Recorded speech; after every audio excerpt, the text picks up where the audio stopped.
How to recover your Instagram account. Hey everybody, welcome back to the channel. In today's video, I'm going to show you a quick and easy way to recover your Instagram account. First off, open up Instagram, and if you are on your login screen, you don't even have to enter your username.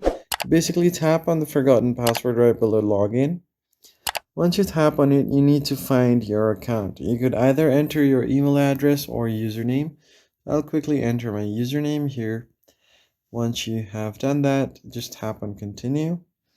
And if you've also connected your mobile number, you can tap on search for mobile number.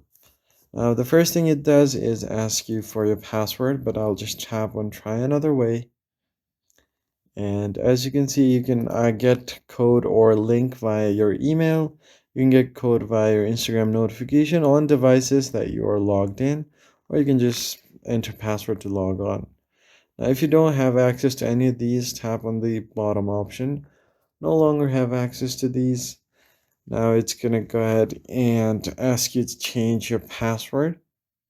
So all you have to do is basically enter your new password and you'll be logged out of anywhere else where your new password is set.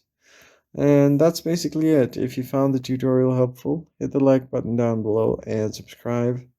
I'll see you guys in the next one. Thanks for watching.